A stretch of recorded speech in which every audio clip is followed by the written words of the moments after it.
दोस्तों, जिनकी भी कुंडली में बिल्कुल बीच में 1 का अंक लिखा है उनका मेष लग्न बनता है। दोस्तों, शनिदेव मेष लग्न में 10वें और 11वें भाव के स्वामी होते हैं, अर्थात कर्म और लाभ का भाव देखते हैं। दोस्तों, शनिदेव जब राशि परिवर्तन कर मीन राशि में गोचर करेंगे तो मेष लग्न वालों के 12वें भाव में गोचर करेंगे। 12वां भाव शनिदेव का प्रिय भाव होता है क्योंकि शनिदेव क्रूर ग्रह है और 12वां भाव अपचय का भाव होता है। क्रूर ग्रह अपचय भाव में सदैव अच्छे परिणाम प्रदान करता है, इसलिए शनिदेव आपको इस भाव में अच्छे परिणाम ही प्रदान करेंगे।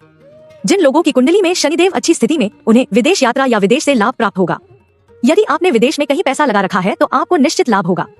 जिन लोगों की कुंडली में शनिदेव खराब स्थिति में, उन्हें कोर्ट कचहरी के चक्कर लगाने पड़ सकते हैं। अस्पताल में धन और समय की बर्बादी हो सकती है। इसके अलावा जेल यात्रा के योग भी बन सकते हैं। इसलिए अपनी कुंडली का अध्ययन अवश्य करवाएं क्योंकि शनिदेव मीन राशि में बहुत शक्तिशाली होते हैं और अपना परिणाम अवश्य देते हैं। दोस्तों, शनिदेव के राशि परिवर्तन का अगला परिणाम यह होगा कि लोगों की वाणी कठोर होगी और वो बिना सोचे समझे ऐसा बोल देंगे कि सामने वाला का दिल दुख जाए, लेकिन उन्हें इस बात एहसास भी नहीं होगा क्योंकि शनिदेव की तीसरी दृष्टि वाणी के भाव पर पड़ रही है, जिससे वाणी काफी कठोर हो जाती है। जिनकी कुंडली में शनिदेव वक्री है, उनकी वाणी बहुत ज्यादा कठोर हो जाएगी, इसलिए इसका विशेष ध्यान रखें। दोस्तों, शनिदेव के राशि परिवर्तन के बाद परिवार में सुखद आयोजन होगा क्योंकि शनिदेव गुरु की राशि में भ्रमण करेंगे। इसलिए जिनके विवाह नहीं हो रहे या संतान प्राप्ति में बाधा आ रही है, उनका यह कार्य भी शनिदेव के आशीर्वाद से पूर्ण हो जाएगा।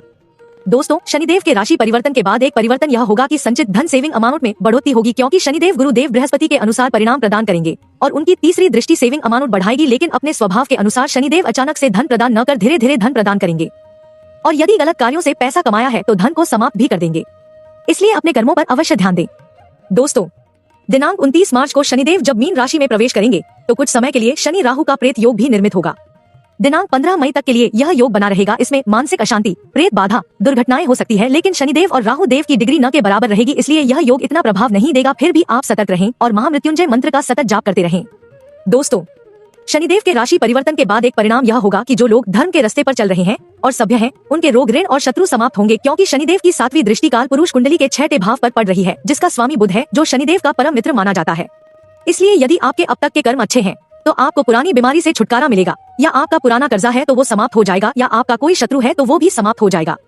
जिन लोगों के कर्म अच्छे नहीं और जो अनैतिक मार्ग पर चल रहे हैं, उनको कोई खतरनाक बीमारी हो सकती है, या उन पर कर्ज बढ़ सकता है, या कोई पुराना दुश्मन उन्हें हानि पहुंचा सकता है। इसलिए अपने कर्म अच्छे रखें। दोस्तों, शनिदेव के राशि परिवर्तन के बाद एक परिणाम यह होगा कि लोग धार्मिक होने लगेंगे क्योंकि शनिदेव की 10वीं दृष्टि काल पुरुष कुंडली के 10वें भाव पर पड़ रही है, जो बृहस्पति की ही राशि है। लोगों में आस्था बढ़ेगी, बड़ी धार्मिक यात्रा हो सकती है, कर्मकांड की और लोगों का रुझान रहेगा। पाखंडी और अधार्मिक लोगों का पर्दाफाश होगा और जनता के द्वारा ही उन्हें दंड दिया जाएगा क्योंकि शनिदेव को जनता का कारक मानते हैं।